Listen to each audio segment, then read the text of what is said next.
Thank you all very much, and Mr. Horowitz, thank you.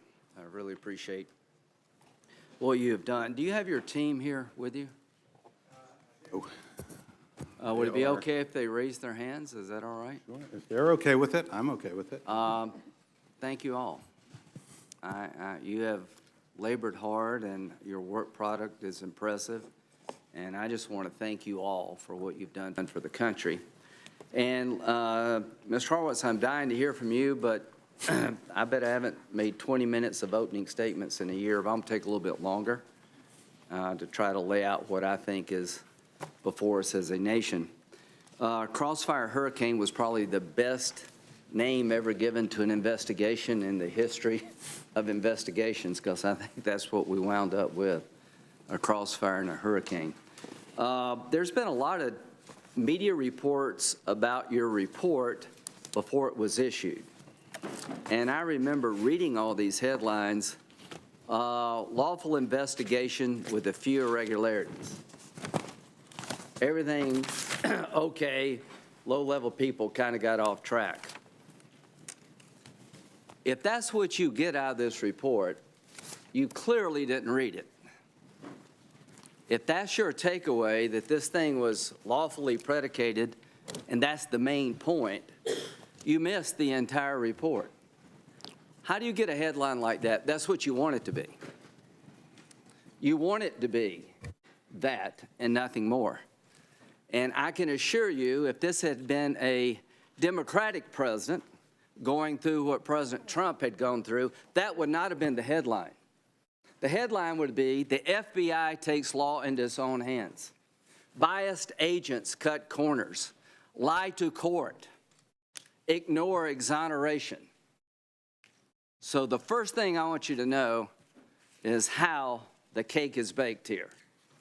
And my goal is to make sure that people, when this is over, whether you like Trump, hate Trump, don't care about Trump, you look at this as more than a few irregularities. Because if this becomes a few irregularities in America, then God help us all. Now, the people that were in charge in this investigation were handpicked by Mr. McCabe, who is now CNN analyst, high up in the FBI, the #2 guy. The first question I will ask in a bit, is this the best of the best? Are these people normal representatives of the Department of Justice and the FBI? I hope you will say no, because I believe it to be no. And if I believed otherwise, I would be incredibly depressed. So, ladies and gentlemen, I'm going to assume something for the sake of argument, that there was a lawful predicate to open up a counterintelligence investigation. And I want you to know the standard to open one up is about like that. And I also want you to know a counterintelligence investigation is not a criminal investigation. They're not trying to solve a crime. They're trying to stop foreign powers from interfering in America. That a counterintelligence investigation is designed to protect Americans from foreign influence. I want the American people to know there was an effort to affect Hillary Clinton's campaign by foreign actors. The FBI picked up that effort, they briefed her about it, and they were able to stop it. We will be receiving a defensive briefing tomorrow as a committee from the FBI to tell us all about what we should be watching for. And they may be some specific threats against us. I don't know. But I know they're going to brief us to protect us, not to surveil us. And here's what I want every American to know. From the time they opened up Crossfire Hurricane till this debacle was over, they never made any effort to brief Donald Trump about suspected problems within his campaign. They had one briefing talking about, you know, the Russians are out there, you better beware. Nothing about Carter Page, Nothing about Papadopoulos. Nothing about the other people that they thought might be working with the Russians. Why did they not tell him that? I hope you can give us an answer. Bottom line, ladies and gentlemen, a counterintelligence investigation is a good thing until it becomes a bad thing. Because it doesn't take much to open one. And the worst thing can happen is for people to open one up whose real purpose is not to protect an American, but to surveil them. Senator Feinstein found herself in a situation all of us may one day find ourselves in. A longtime employee was suspected of having ties to a foreign government. They informed her and she took appropriate action. How easy would it be for somebody to come into our campaigns as a volunteer? We really don't know who they are. You just appreciate any help you can get. How easy would it be for all of us to get caught up in this scenario? I hope all of us would appreciate, if you really believe there's somebody in my campaign working with a foreign power, please tell me so I can do something about it. Why didn't they tell Trump? We'll figure that out later, but I think it's a question that needs to be asked. So for a moment, let's assume that there was a lawful predicate to open up a counterintelligence investigation. What has been described as a few irregularities becomes a massive criminal conspiracy over time to defraud the FISA court, to illegally surveil an American citizen, and to keep an operation open against a sitting president of the United States, violating every norm known to the rule of law. Many of you are prosecutors. Many of you have been U.S. attorneys. Many of you have been defense attorneys. Trump's time will come and go. But I hope we understand that what happened here can never happen again. Because what happened here is not a few irregularities. What happened here is the system failed. People at the highest level of our government took the law in their own hands. And when I say defraud the FISA court, I mean it. To your team, you were able to uncover and discover abuse of power I never believed would actually exist in 2019. How bad is it? It was as if J. Edgar Hoover came back to life. The old FBI, the FBI that had a chip on its shoulder and wanted to intimidate people and find out what was going on in your life and the law be damned. Martin Luther King, and just fill in the names. So, who ran this thing? The people were handpicked by McCabe, the number 2 guy at the FBI. The supervisory agent, the Deputy Assistant Director for Counterintelligence, is Peter Strzok. He's a big player in all things Crossfire Hurricane. Lisa Page, you may have heard of her. Who was she? She was an FBI lawyer working for McCabe. These are 2 central characters in this debacle. Let me tell you a little bit about who these people are and where they're coming from. Thanks to a lot of hard work by people for Mr. Horowitz, the FBI, and others, here's what we know. Strzok, the frontline supervisor, February the 12th, 2016. Oh, he's, Trump, abysmal. I keep hoping the charade will end and people will just dump him. The problem then is that Rubio will likely lose to Cruz. I never quite made it, and I can understand why they would not consider me a serious candidate. The Republican Party is utter shambles. When was the last competitive ticket they offered? March 3rd, 2016. Page, God, Trump is a loathsome human. Strzok, oh my God, he's an idiot. And you know what? Newsrooms all over the country, people are nodding. This represents the attitude of a lot of people in America, and you can have that attitude, but you shouldn't be in the journalism business. You shouldn't be at the FBI. If you were in the military and you said anything like this about a commander-in-chief, you'd be charged with a crime. Remember the McChrystal debacle, where they had a barroom discussion with a reporter from the Rolling Stone? What's the takeaway? Don't go to a bar with a Rolling Stone reporter. They started talking about how they didn't like Joe Biden, and I was one of the first people to say that is out of bounds. You can have all the political opinions you want, but if you're an officer in the United States military, you will park those opinions and you will not speak ill of the commander-in-chief. But that obviously is not a rule at the FBI, Department of Justice. March 16, 2016. I cannot believe Donald Trump is likely to be actual serious candidate for president. July 16th, we're getting closer to when this thing opens. And wow, Donald Trump is an enormous douche.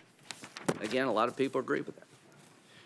Trump barely spoke, but the first thing out of his mouth was, we're going to win so big. The whole thing is like living in a bad dream. July the 19th, 2016. Trump is a disaster. I have no idea how destabilizing his presidency would be. And a lot of people believe that. You're entitled to believe that, but you should not be an investigator. July the 30th, the investigation's open. And damn, this feels momentous about the investigation, because this matters. The others one did too, but that was to ensure we didn't F something up. This matters because this matters. So super glad to be on this voyage with you. I hope you understand what this voyage was about. August 8, 2016, 3 days before Strzok was named the frontline supervisor. He's not ever going to become president, right? Page to Strzok. Strzok, no, he won't. We'll stop it. These are the people in charge. August 15, 2016. I want to believe the path you threw out for consideration in Andy's office, that there's no way he gets elected. But I'm afraid we can't take that risk, that the American people will pick their president, is what they're saying. It's like an insurance policy. In the unlikely event you die before you're 40. August 26, 2016. Just went to a Southern Virginia Walmart. I could smell the Trump support. People in charge.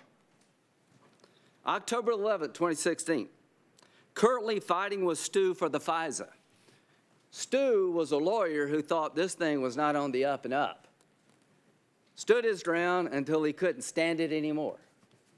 Eventually got run over. October the 19th. I'm all riled up. Trump is an effing idiot, is unable to provide a coherent answer. The New York Times probability numbers are dropping every day. I'm scared for our organization. November the 3rd, 2016. Oh my God, this is effing terrifying. Referencing an article entitled, "A Victory by Trump Remains Possible." November the 9th, 2016. Are you ever going to give out your calendars? Some kind of depressing. Maybe it should be the first meeting of the secret society. November the 13th. I bought all the president's men. I figure I needed to brush up on Watergate. November the 13th, 2016. Finally, two pages away from finishing all the president's men. Page to Strzok. Did you know the president resigns at the end? Strzok, what? God, that would be so lucky. May 18th, 2017. The date Page accepted a position on the special counsel's team. For me, in this case, I personally have a sense of unfinished business. I unleashed with MYE, whatever that means. Now I need to fix it and finish it. Strzok. Who gives a F one more assistant director or whoever, an investigation leading to impeachment. May 2017. You and I both know the odds are nothing. If I thought it was likely, I'd be there. I'd be there, no question. I hesitate in part just because of my gut sense and concern. There's no big there. Talking about impeachment. May 22nd, 2017. I'm torn. I think, no, I'm more replaceable than you are in this. I'm the best for it, but there are others who can do it okay. You're different and more unique. This is yours. Talking to Page. All right. That's the frontline supervisor and the lawyer to McCabe. There's a guy named Kleinsmith who eventually alters an email from the CIA to the Department of Justice and FBI. And Mr. Horowitz and team found this out, and how they did it, I will never know. I'm jumping ahead here. But when you read this report, what they find is that a lawyer supervising the FISA process at the FBI, according to Mr. Horowitz, doctored an email from the CIA to the FBI, and he's going to be referred for criminal prosecution. Why is that important? Carter Page, who's been on the receiving end of all this, the foundation to believe he was a foreign agent comes from a dossier that we'll talk about in a minute. In that dossier provided by Christopher Steele, and we'll talk about him in a minute, they claim that Carter Page meets with 3 people known to be Russians, Russian agents, people associated with Russia. Carter Page, while being wiretapped by his government, says, I don't know 2 of these people, and to this day, there's no proof that he ever met 2 of those 3. The third person, he says, yeah, I met him. I told the CIA about my meeting because I was a source for the CIA. So they would have you believe that Carter Page is working against our government, not with our government. So Carter Page in the summer of 2017 is trying to tell anybody and everybody, I was working with the CIA, I reported my contact with this person, and nobody believed him. The CIA had told the FBI it was true earlier, but it never made it through the system. Somebody got so rattled at the FBI, they asked Mr. Kleinsmith to check it out. He checks it out. He communicates with the CIA. Is Carter Page a source for you? In an email exchange, they say, yes, he is. What does Mr. Kleinsmith do? He alters the email to say, no, he's not. And you caught him. I don't know how you caught him, because you got to dig into this email chain. It would be like getting a lab report from the FBI. The fingerprints don't match, and the agent says they do. That's how bad this is. So now let me tell you a little bit about Mr. Kleinsmith, if I can find it. Can you get me the Kleinsmith stuff? All right, this is the lawyer supervising the FISA warrant process. The guy that altered this CIA email because he didn't want the court to know that Carter Page actually was a source. And why does that matter? Because if the court had known, then there's a lawful reason for Mr. Page to be talking to the Russian guy. He wasn't working against his country, he was working with his country, which undercuts the idea he's a foreign agent. That's why Kleinsmith lied, because he didn't want to stop this investigation. All right, this is after the election. I am so stressed about what I could have done differently the day after the election. I'm just devastated. I can't wait until I can leave today and just shut off the world for the next 4 days. I'm sure a lot of people felt that way after Trump got elected. Maybe still feel that way. But you shouldn't be in charge of supervising anything about Donald Trump if you feel that way. I just can't imagine the systematic disassembly of the progress we've made over the last 8 years. The Obama administration. The crazies won finally. This is the lawyer that they put in charge of supervising the warrant process. This is the Tea Party on steroids. And I'm sure there are newsrooms all over America saying, that's absolutely right. What is wrong with that?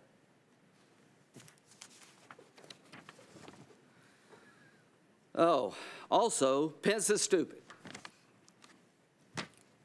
Whatever. This is what the guy's saying right after the election. And it's just hard not to feel like the FBI caused some of this. It was a razor thin in some states. Plus, my goddamn name is all over the legal documents investigating Trump's staff. And this is the one that gets me the most. November the 22nd, shortly after the election of Donald J. Trump, the FBI lawyer in charge of supervising the FISA process tweets out to friends, "Viva la resistance." What are the odds that this guy might do something wrong?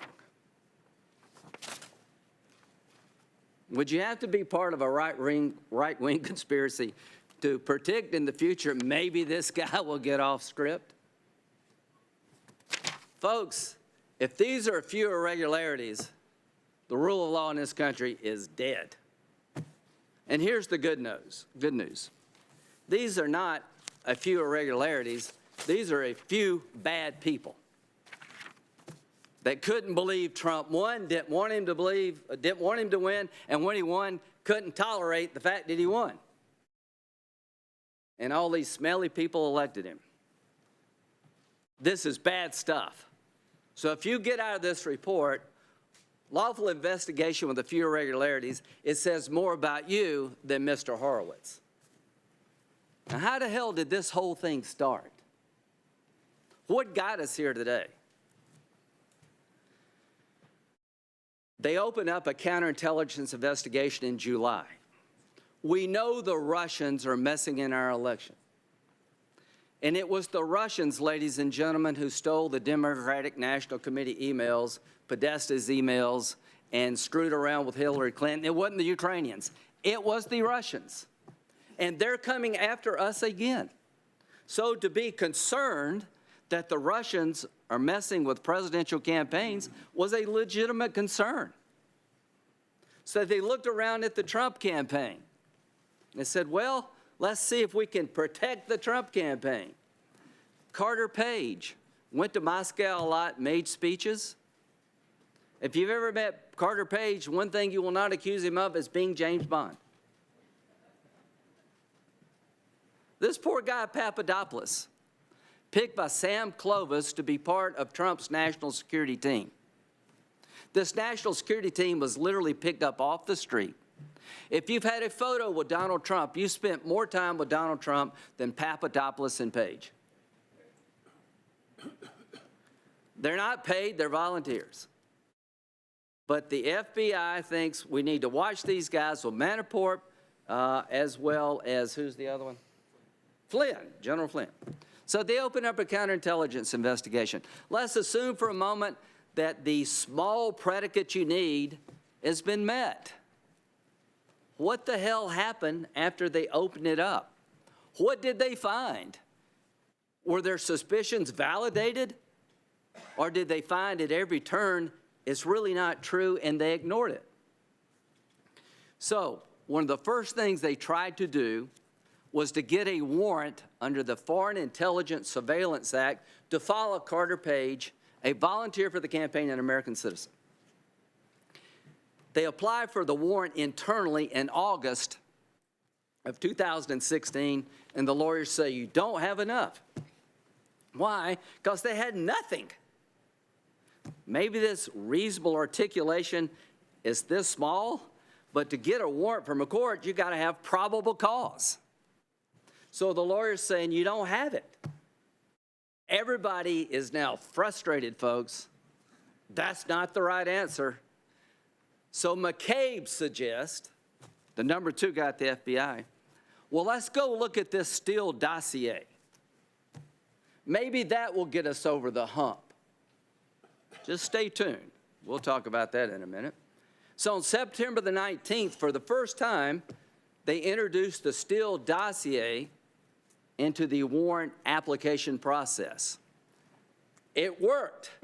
September the 21st, they get a sign-off, let's go get a warrant. The dossier got them to where they wanted to go. As you say, Mr. Horowitz, it was central and basically outcome determinative. Without this dossier, they go nowhere. With it, they're off to the races. Who is Christopher Steele? You thought these other people were bad? Wait till you hear about this guy.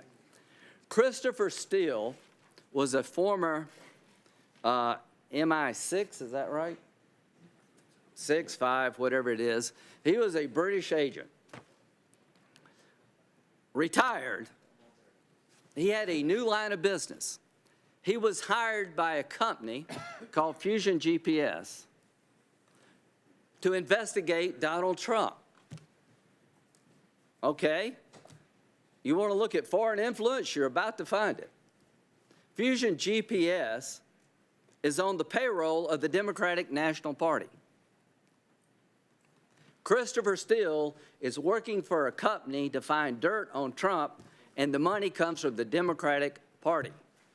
Did they tell the court this? No.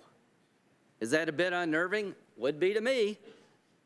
So Christopher Steele is on the payroll of a company funded by the Democratic Party. Here's what Bruce Orr tells the FBI about Christopher Steele. He was desperate that Donald Trump not get elected and was passionate about him not being the U.S. president. This is the guy that gave them the work product to get the warrant. Steele told Orr that if Trump won the elections, Steele's source network may be in jeopardy by a new FBI director and new agency heads appointed by Trump who would have a higher degree of loyalty to the new president and could decide to take action against Steele and his source network. Let me tell you about Christopher Steele. Orr was right. He was on a mission to get Donald Trump. Not only did he provide the dossier that made the difference in getting a warrant, his biases were well known. He was shopping the dossier, do we have it? To anybody and everybody in the media and in politics to see if they would print it. The reason the FBI cut him loose was because they found out he was shopping this thing around to media outlets rather than being a valid source. But after they knew he was shopping it around, they kept him around anyway because Mr. Orr kept talking to him. And you think that's a bit. Bruce Orr's wife worked with Christopher Steele. She was employed by Fusion GPS, the wife of the number 4 guy at the FBI. Christopher Steele went all over the United States trying to get media outlets to publish this garbage. The first thing is about the golden shower, about the sexual encounter that President Trump supposedly had in a Ritz-Carlton hotel in Russia. Let me tell you how I come to find out about Christopher Steele's work product. In December of 2016, John McCain goes to a national security conference in Canada, and somebody tells him about the Steele dossier, and it's bad and you need to know about it, and it gets to John McCain. John McCain puts it in his safe, he gives it to me, and I read it. And the first thing I thought of was, oh my God. One of two things. This could be Russian disinformation, or they may have something on Trump. If you read this document, the first thing you would think of is they got something on Donald Trump. It is stunning, it is damning, it is salacious, and it's a bunch of crap. They finally find the guy that prepared all the information. But a little bit about Steele.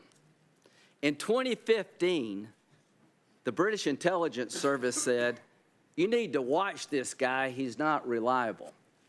They take time to go to London to check Steele out.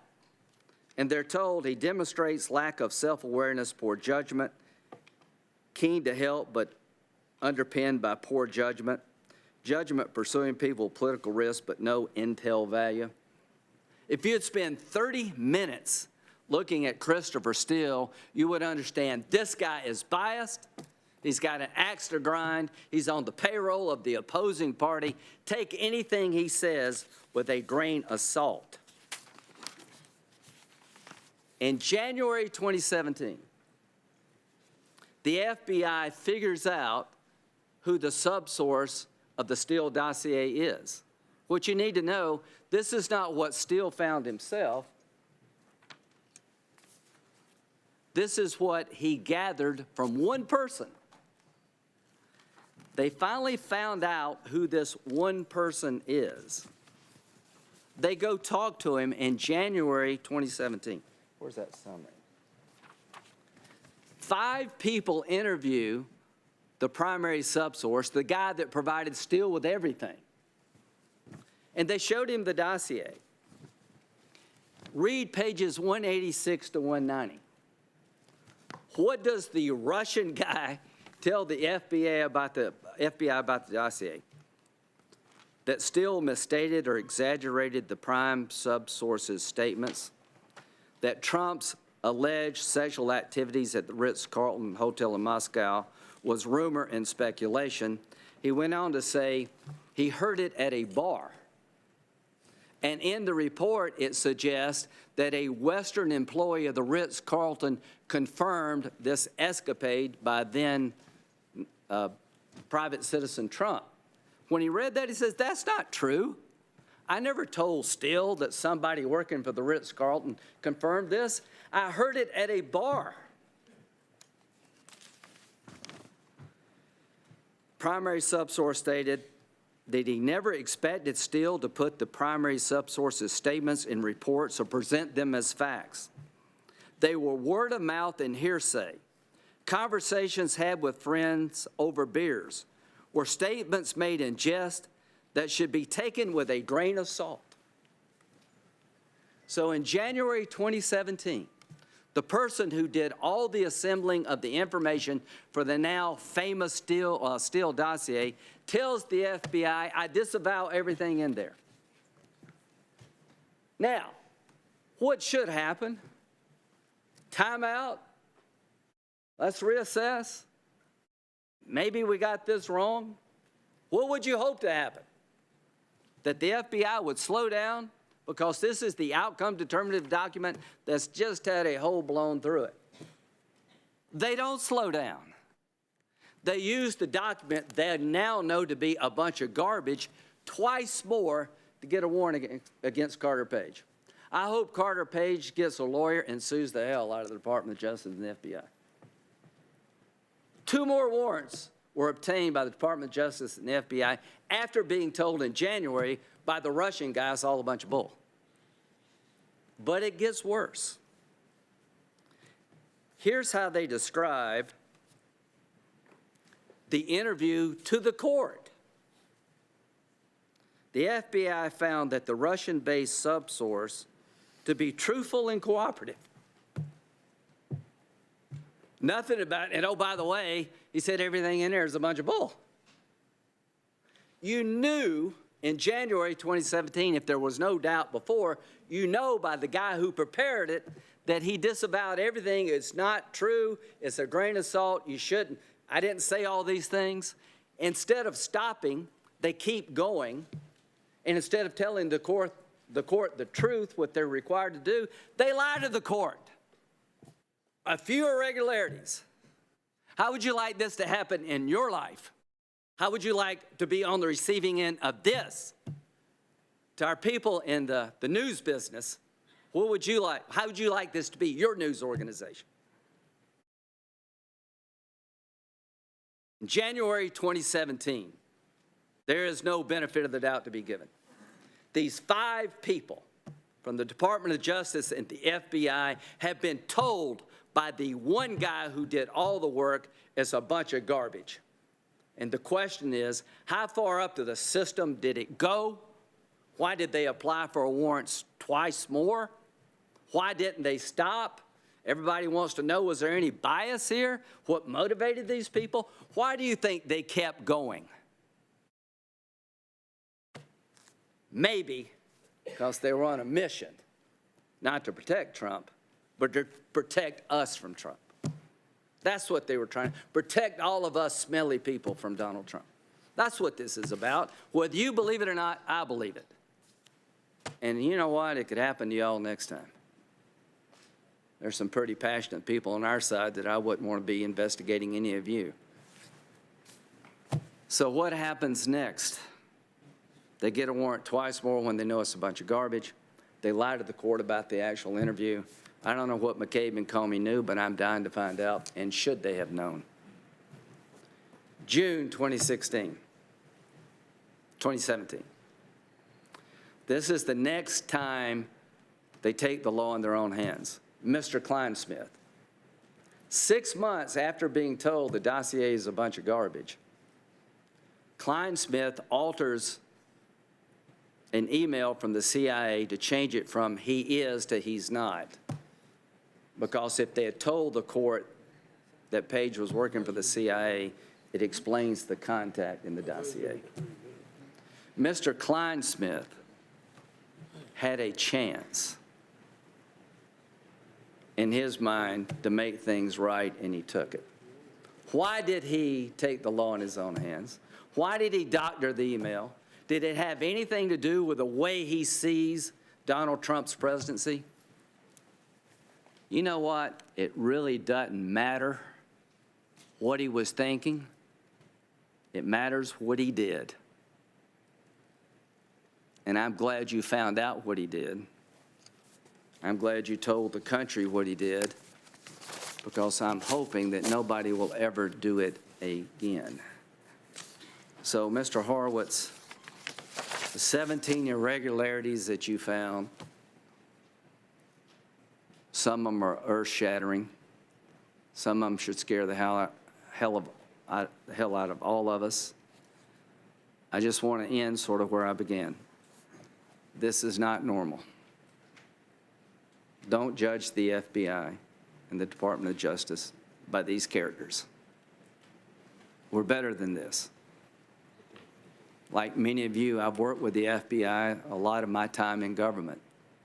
I have a great respect for it. Director Wray, you got a problem. And for this hearing to mean anything, we got to fix it. And the way we fix it is listen to Mr. Horowitz and get the director of the FBI in here to try to find out a way to make sure this never happens again to any politician in this country. It's Trump today, it could be you or me tomorrow. And imagine, ladies and gentlemen, if they can do this to the candidate for the President of the United States, what could they do to you? So the Trump presidency will end in a year or 5 years. I don't know when. I hope he gets reelected. But we can't write this off as being just about one man or one event. We've got to understand how off the rails the system got. And I'll leave with some optimism here. I think Democrats and Republicans are willing to make sure this never happens again. That if you open up a counterintelligence investigation on a presidential campaign in the future, there needs to be more checks and balances. I want you to audit the FISA process. Mike Lee and Senator Leahy are probably the standard bearers for civil liberties. Cruz, a lot of people we all care, but these are the two that constantly want to make sure that somebody's watching those who watch us. They're worried about metadata. While I may not agree with all of your concerns or all of your solutions, I respect the fact that you care. I hope you won't treat this report as finding a lawful investigation with a few irregularities. I'm a pretty hawkish guy. But if the court doesn't take corrective action and do something about being manipulated and lied to, you will lose my support. I know a lot about what's going on out there to hurt us, and they're real threats, and they're real agents, and they're really bad actors out there. I'd hate to lose the ability of the FISA court to operate at a time probably when we need it the most. But after your report, I have serious concerns about whether the FISA court can continue unless there's fundamental reform. After your report, I think we need to rewrite the rules of how you start a counterintelligence investigation and the checks and balances that we need. Mr. Horowitz, for us to do justice to your report, we have to do more than try to shade this report one way or the other. We have to address the underlying problem of a system in the hands of a few bad people can do a lot of damage. Thank you very much. Thank you, Mr. Chairman. I assume there is no time limit. Take all the time you need. Well, I won't take a long time, but I've been reading these reports, ladies and gentlemen, now for 25 years. And I have great appreciation for this Inspector General. And I just want to make those personal remarks. This is a tough arena. And as you can see, there are very tough people part of that arena. But to have an Inspector General who tells it as they see it and does this year after year is a saving grace. And I hope people will get this report. If I have a grievance, it's that the print is too small. I agree with that. And thank you very much. And it is heavy to carry around. But last year, this Inspector General pledged to Congress that he would examine whether political bias played a role in the FBI's decision to investigate ties between Russia and the Trump campaign. The Inspector General kept his promise. His office conducted a 19-month investigation. They interviewed more than 100 witnesses, reviewed more than 1 million documents, and issued this 434-page report that contained several important findings. First, on a question of bias, Inspector General Horowitz found no evidence that political or anti-Trump bias was at play. According to the IG's report, the FBI complied with existing department and FBI policies in opening the investigation. And the IG, quote, did not find documentary or testimonial evidence that political bias or improper motivation influenced this decision, end quote, or any specific investigative steps taken by the FBI. That's the finding. And this is important. Why? In public statements beginning last spring, the Attorney General expressed his belief that senior government officials may have, quote, put a thumb on the scale, end quote, because of political bias against Trump. His comments echoed the president, who has repeatedly alleged that there is a deep state within the government against him. He has used this to dismiss the entire Russia investigation as a witch hunt and a hoax. The IG's report conclusively refutes these claims. This was not a politically motivated investigation. There is no deep state.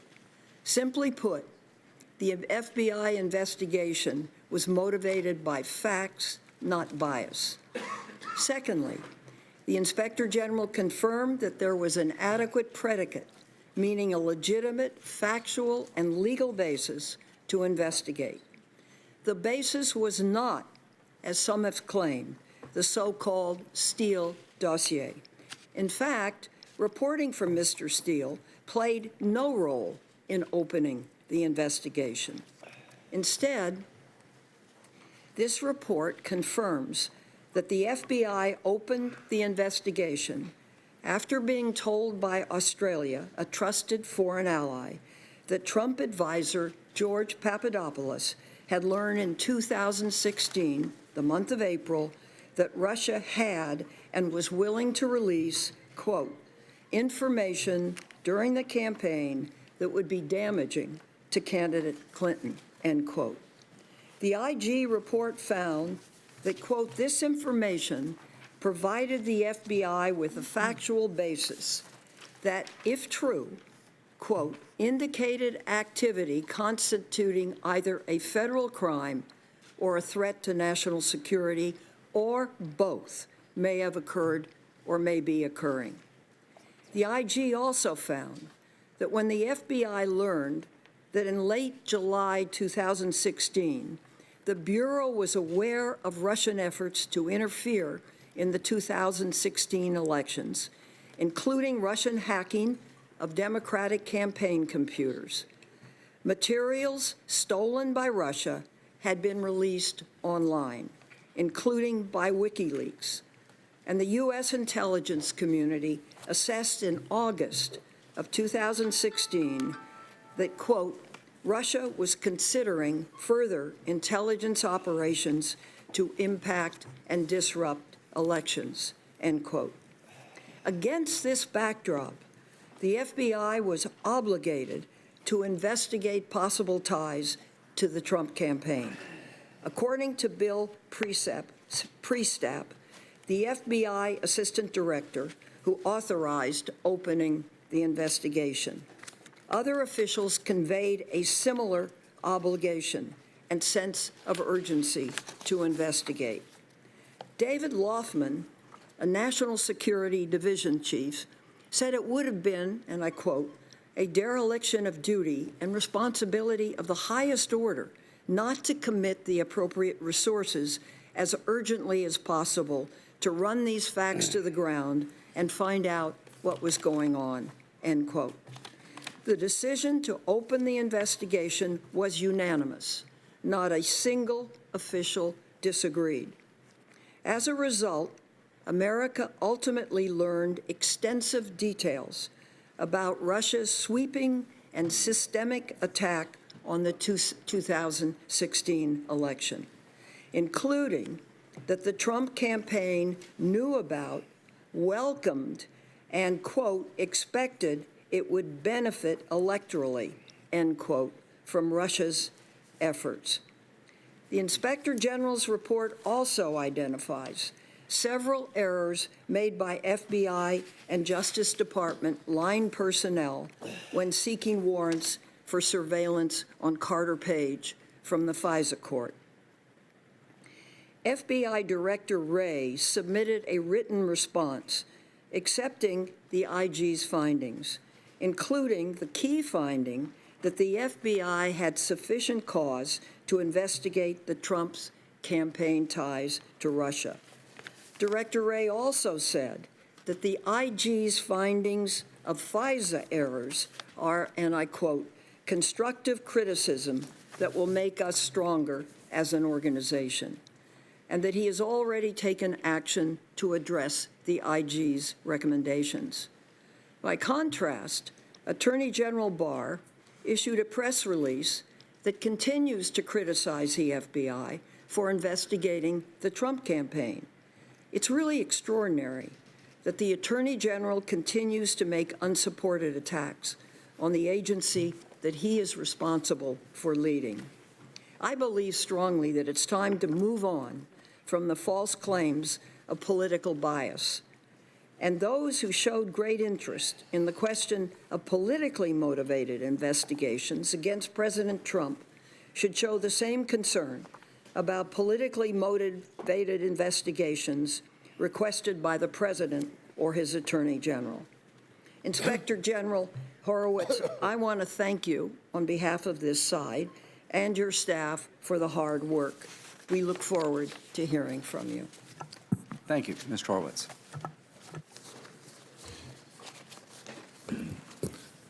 Chairman Graham, Senator Feinstein, members of the committee, thank you for inviting me to testify today.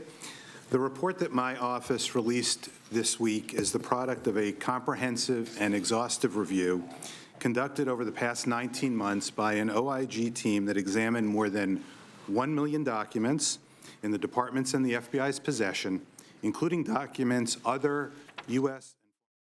agencies had provided to the FBI. Our team conducted over 170 interviews involving more than 100 witnesses, and we documented all of our findings in the 434-page report that we issued this week. I would encourage everybody to read the report, although I understand 400-plus page reports can be hard to get through. We do have a pithy, I'll call it, 19-page executive summary with it, which I would encourage people to read at a minimum. I want to commend also the tireless efforts of our outstanding review team for conducting such rigorous and effective independent oversight. It's exactly what we are supposed to do as inspectors general. The FBI investigation that's the subject of this report, Crossfire Hurricane, was opened on July 31, 2016, days after the FBI received reporting from a friendly foreign government.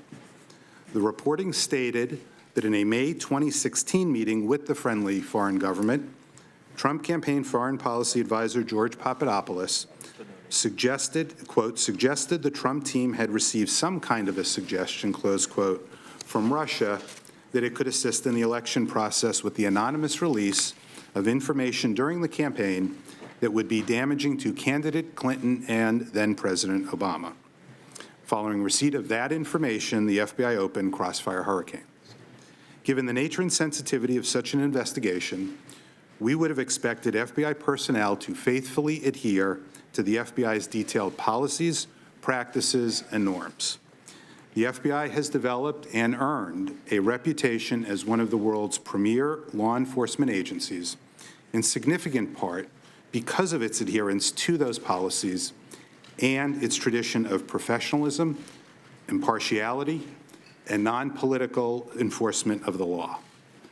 However, our review identified significant concerns with how certain aspects of the investigation were conducted and supervised, particularly the FBI's failure to adhere to its own standards of accuracy and completeness when filing applications with the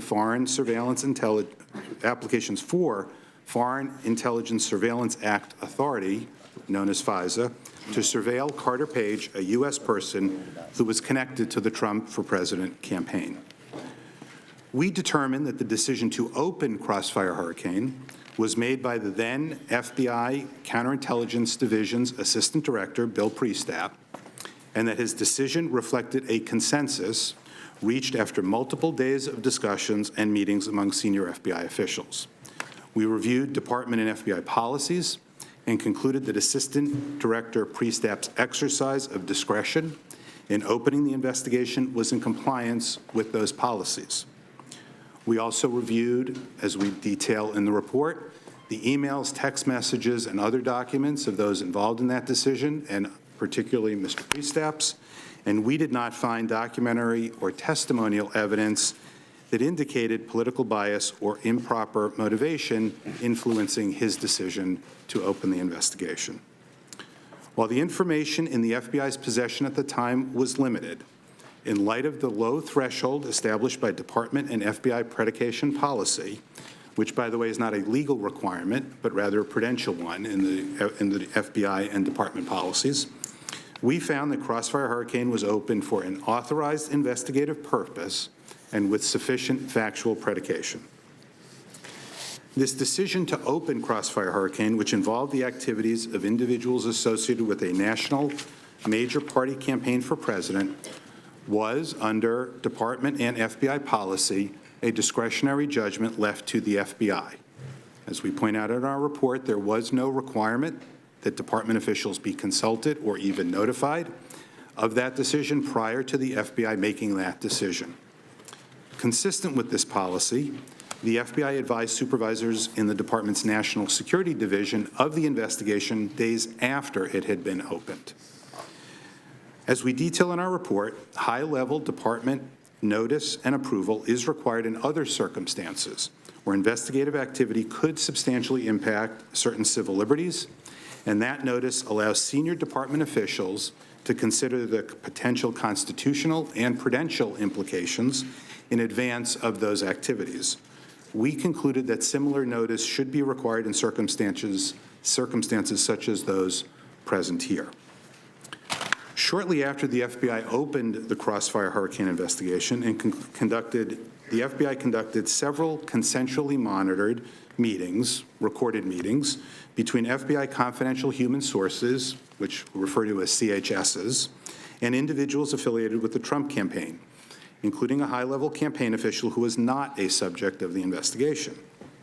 We found that the CHS operations received the necessary approvals under FBI policy, that an FBI assistant director, Mr. Priestap, knew about and approved of each operation, even in circumstances where what was only required was first-level supervisory agent approval, and that the operations were permitted under department and FBI policy because their use was not for the sole purpose of monitoring activities protected by the First Amendment or the lawful exercise of other rights secured by the Constitution or laws of the United States.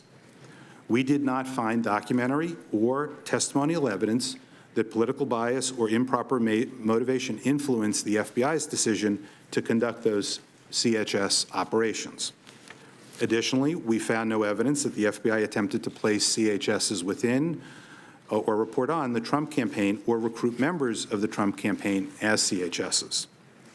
However, we were concerned that under applicable department and FBI policy, it would have been sufficient for a first-level FBI supervisor to authorize the sensitive domestic CHS operations undertaken in Crossfire Hurricane, and that there is no applicable department or FBI policy requiring the FBI to notify department officials of a decision to task a confidential human source to consensually monitor, record, in other words, record conversations with members of a political campaign. Just in terms of that, it's worth noting that had in the mid-year investigation, which was the Clinton email investigation, or in this investigation, the FBI could have, at the supervisory agent level, so one level removed from a line agent, authorized an undercover or authorized a confidential human source to have a consensually monitored conversation with either of the presidential candidates, with no notice to the Department of Justice or any lawyer in the Department of Justice. In Crossfire Hurricane, where each of the operations had the potential to gather sensitive campaign information protected by the First Amendment, we found no evidence that the FBI consulted with department officials before conducting those operations, and no policy, as I just noted, requiring them to do so. We concluded that current department and FBI policies are not sufficient to ensure appropriate oversight and accountability when such operations potentially implicate sensitive, constitutionally protected activity, and that requiring department consultation at a minimum would be appropriate. And we make a recommendation to that effect.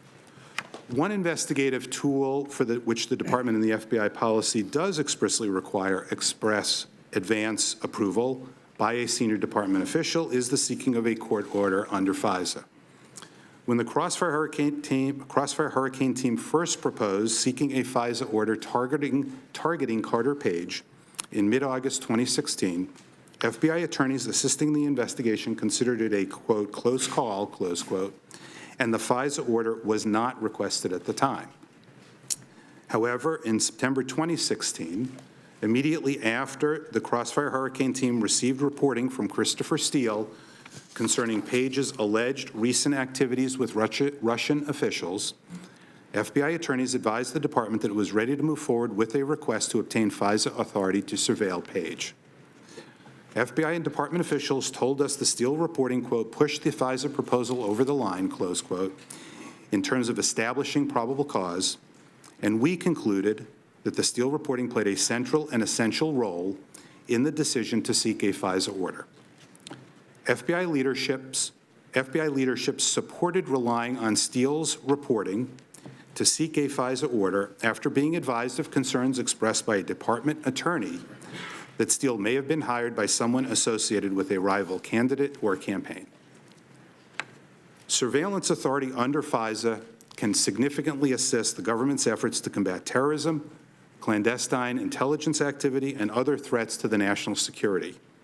At the same time, the use of this authority unavoidably raises civil liberties concerns. FISA orders can be used to surveil U.S. persons, and in some cases, the surveillance will foreseeably collect information about the individual's constitutionally protected activities, such as Carter Page's legitimate activities on behalf of a presidential campaign. Moreover, proceedings before the Foreign Intelligence Surveillance Court, which is responsible for ruling on applications for FISA orders, are ex parte, meaning that unlike most court proceedings, the government is the only party present for the proceedings, and FISA orders have not been subject to scrutiny through subsequent adversarial proceedings like court-authorized search warrants and wiretap applications are potentially through the criminal process. In light of these concerns, the FISA statute and Department and FBI policies and procedures have established important safeguards to protect the FISA application process from irregularities and abuse. Among the most important are the requirements in FBI policy that every FISA application must contain a, quote, full and accurate, close quote, presentation of the facts, and that agents must ensure that all factual statements in FISA applications are, quote, scrupulously accurate, close quote. These are the standards for all FISA applications, regardless of the investigation's sensitivity, and it is incumbent upon the FBI to meet them in every application. Nevertheless, we found that investigators failed to meet their basic obligations of ensuring that the FISA applications were scrupulously accurate. We identified significant inaccuracies and omissions in each of the 4 applications, 7 in the first application and a total of 17 by the final renewal application. For example, the Crossfire Hurricane team obtained information from Steele's primary subsource in January 2017 that raised significant questions about the reliability of the Steele reporting. This was particularly noteworthy because the FISA applications relied entirely on information from the primary subsource's reporting to support the allegation that Page was coordinating with the Russian government on 2016 U.S. presidential election activities.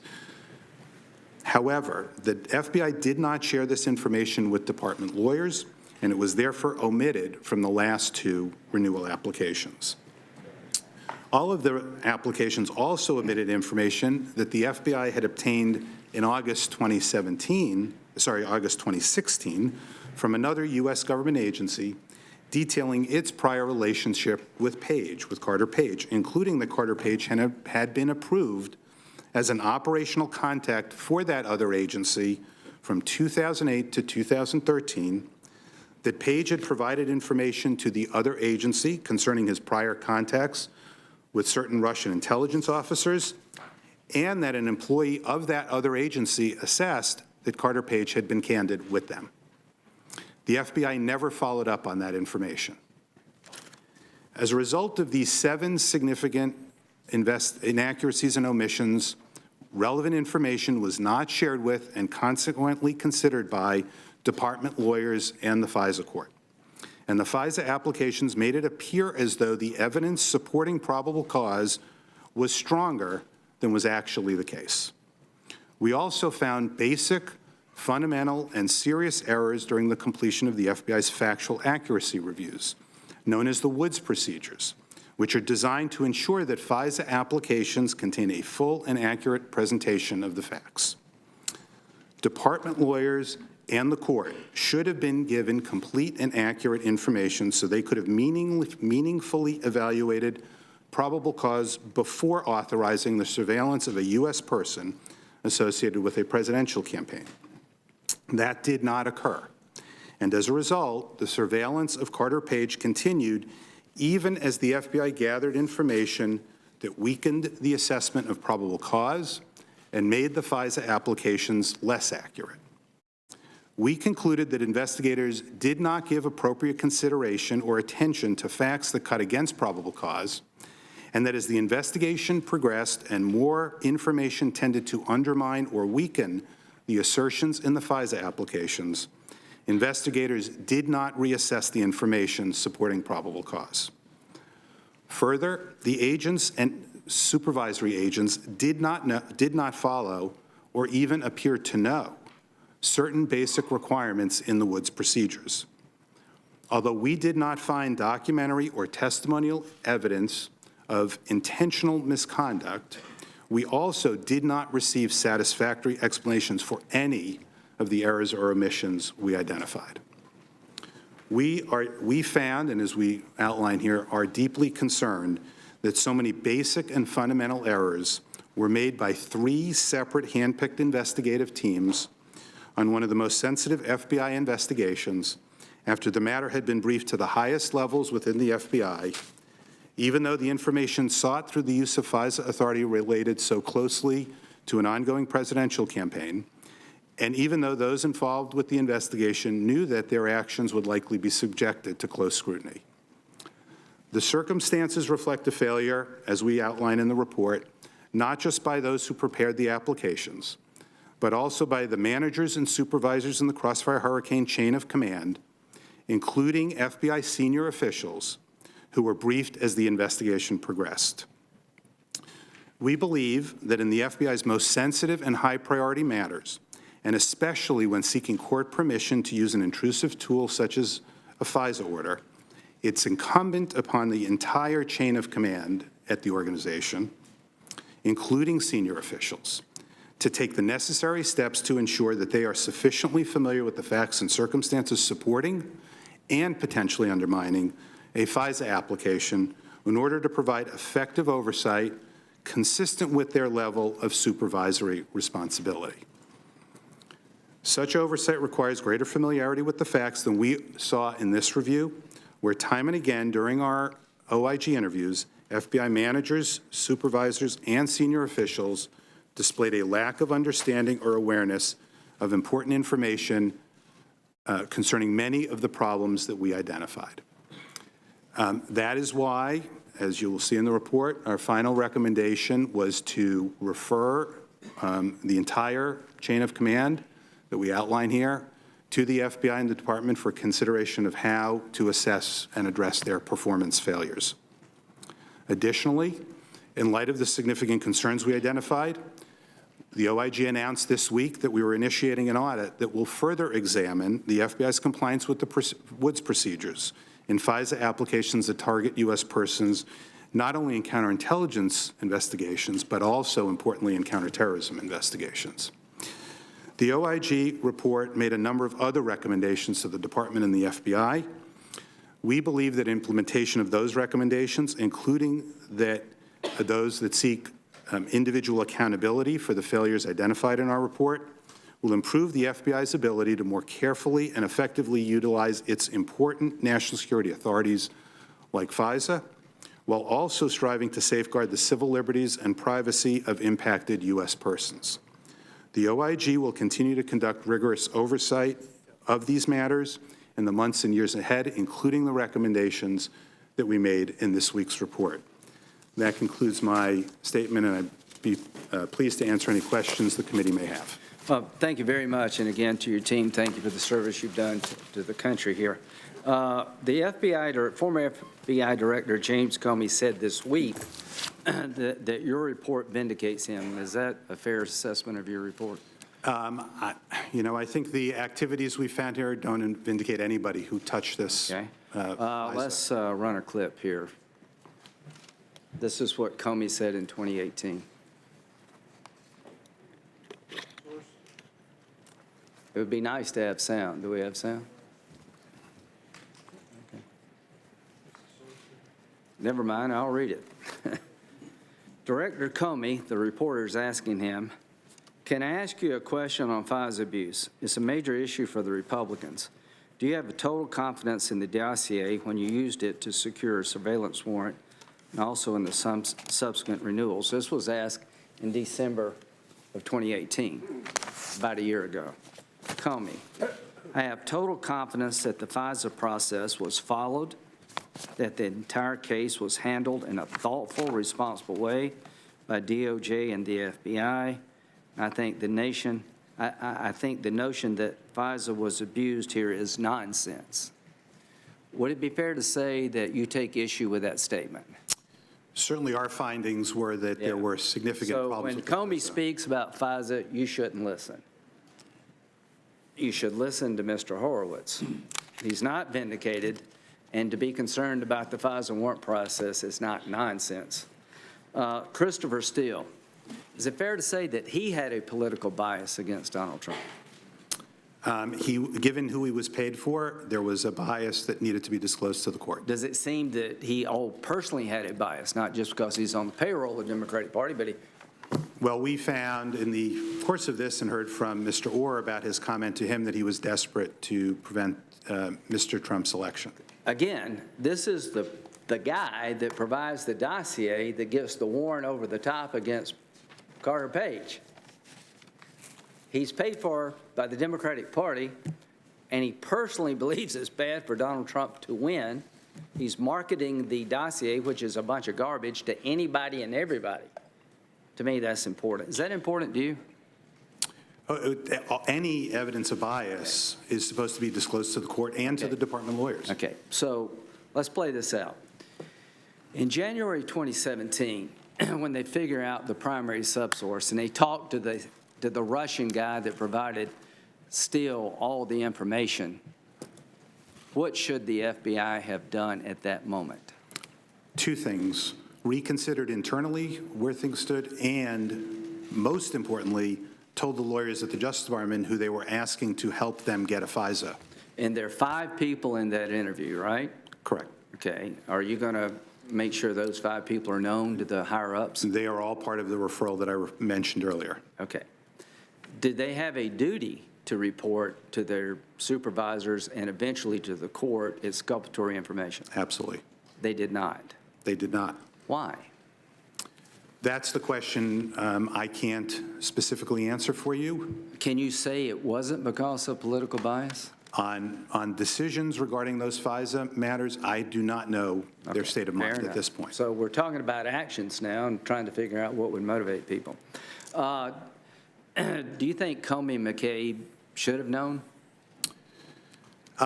That's a challenging question. As we explain in the report, there were multiple briefings up the chain, including to the director and the deputy director. We don't have a clear record of what precisely they were told, and as you know, as information flows upstream. Would you be surprised if it didn't make it up the system? Something this earth-shattering? I'm not going to speculate as to what fair. might or might not Did happen. Strzok know? So Mr. Strzok's, there were 3 iterations of the team. Mr. Strzok actually transitions off as on this matter in January of 2017. So it's not, I might have to go back and look precisely. Well, in what time February, it he was. mentions that Steele can't verify. Correct. So pretty clear to me that it got Right. up. So the court should have been told they were not. Correct. How did they describe this meeting to the court in the warrant application? So in the second and third renewals, the last 2 applications, they told the court that they had interviewed Steele's primary subsource, upon whom Steele relied in writing the reporting, and that they found the primary subsource to be credible. They did not tell the court or the department lawyers any of the information which would have allowed them to know that if you found the primary subsource credible, you couldn't have also found the Steele reporting credible. Did they mislead the court? That was misleading to the court and to the department to not know So that they information. did 2 things in January 2017. They failed to report, obviously, exculpatory information, and when they did report to the court about the interview, they lied about it. But let me add also Okay. that a year later, in June of 2018, when the department sent a Rule 13 letter to the court informing them of other information that had not been provided to the court, the department still didn't know about the primary subsource information. And so when the department in its letter said that it still stood behind the FISA Interesting. applications, Very interesting. they referenced the primary subsource again and the fact that the FBI found that person credible. So are these the best and brightest we have? Well, certainly the FBI, the actions of the FBI agents on this were not So up to the standards McCabe of the FBI. handpicks these people. Are they representative of the department as a whole, in your view? I certainly hope that that is not the way others are following these practices. Yeah, me too. Okay, so let's fast forward now to June of 2016. Mr. Kleinsmith, who's he? I'm going to defer on speaking about people who we don't name Okay. specifically in the report. Who's the guy that altered? Tell me about the guy that altered the email from the CIA. So there was a lawyer in the Office of General Counsel at the FBI who was the line attorney working with the agents and counterparts at the National Security Division on the FISA. And that individual in June of 2017, as the last application was being prepared, and immediately following Mr. Page, Carter Page, going to news outlets after word of the FISAs hit the news media, and said to the news media, I was someone who worked with U.S. intelligence agencies, not someone who worked against them. Lawyers and agents went and said, we've got to figure out what's the story. Is that what happened? The lawyer, the OGC attorney for the FBI, reached out to a liaison at the other government agency that was at issue, asked the question, was Mr. Page a source or a contact of some sort for your organization?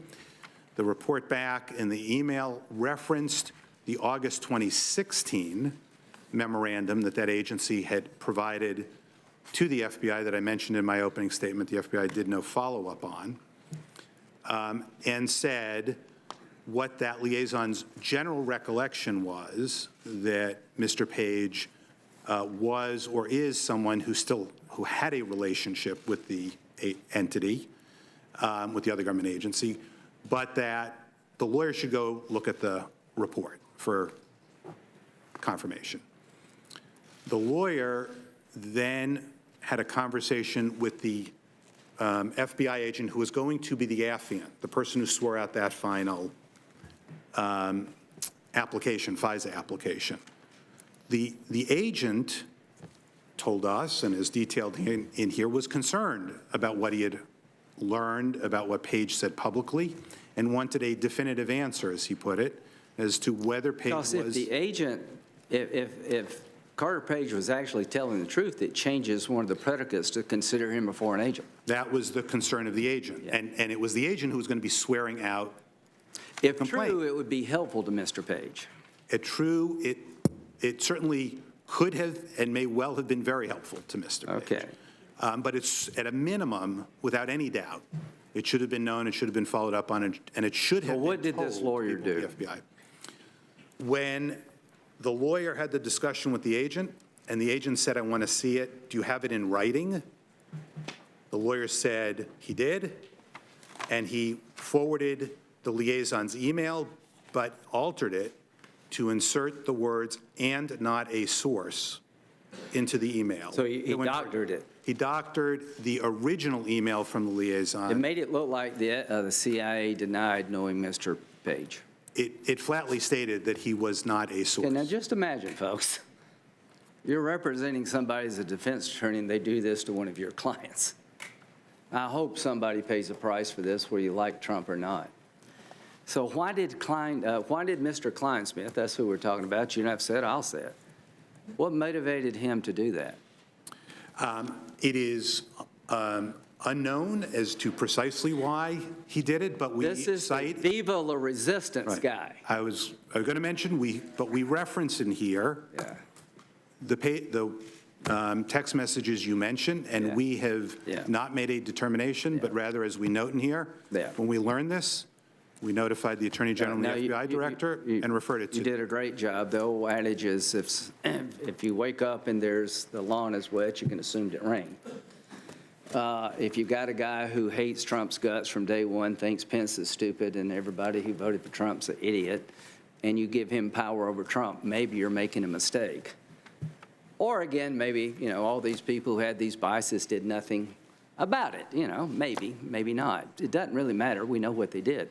Is it fair to say that after January 2017, when the guy who gave Steele all the information disavows the dossier, that not only they should have told the court, they should have slowed down? Do you think the second and third warrants had a legal basis after that point? We don't reach that conclusion, and I'm not going to. Would you have submitted a warrant application as a lawyer? Let me put it this way. I would not have submitted the one they put in, Okay. but no doubt about it. It had no business going in with that. So what I want you to know is that in January 2017, the whole foundation for surveilling Carter Page collapses. Exculpatory information is ignored. They lie to the court about what the interview was all about. Is that a fair summary so far about the January 2017? They certainly misled, it was misleading to the court. Okay, what it was. fair enough. And in January, about 6 months later, when they find more information that could be helpful to Mr. Page, they lie about it. Do you feel like Mr. Page was treated fairly by the Department of Justice and the FBI? I don't think the Department of Justice fairly treated these FISAs, and he was on the receiving end of the FISA. You would not want to be on the receiving end of this, would you? I would not want agents or anybody failing to put forward all the information they're obligated to tell the court on. I was in AUSA. I've seen what can occur if that I would be happens. very comfortable with you investigating anybody, because I think you know the difference between getting somebody and trying to find the truth. That's what this is all about. The counterintelligence investigations. What's the purpose of a counterintelligence investigation? It's to identify potential threats to the nation. Okay, this was opened up as a counterintelligence investigation, right? Correct. And we know the Russians were screwing around with the Democrats, right? That's one of the concerns. It was the Russians who acted in the DNC. Correct. Got their emails. Correct. So it's okay for everybody to be concerned. What are the Russians up to? I get that. It's okay to look at what's the standard to start one of these things? There are two types of investigations. Both of them have relatively low thresholds, as we point out here, for predication. Okay. So let's assume for a moment that relatively low threshold was met. Would it be fair to say that if you stop there and looking at your report, you're making a mistake? You would be making a mistake. There is 400 pages here for a reason. There's a mountain of misconduct. Please don't ignore it. So my point is, if this is a counterintelligence investigation, who are they trying to protect? Who should they be trying to protect? Well, if it's the threat outlined in the friendly foreign government information, you would be looking to protect the election process. Right. Which would include The candidate? the campaign, the candidate, and the American people. Okay, so did they ever brief Hillary Clinton about efforts to foreign influences involving her campaign? Do you know? I've heard that, but I don't know for a fact. They did. Good for them. And they stopped it. Was there ever a defensive briefing given by the FBI, the Department of Justice, to Donald Trump about the concerns? There was not. What would you call a counterintelligence investigation that never had a protective element?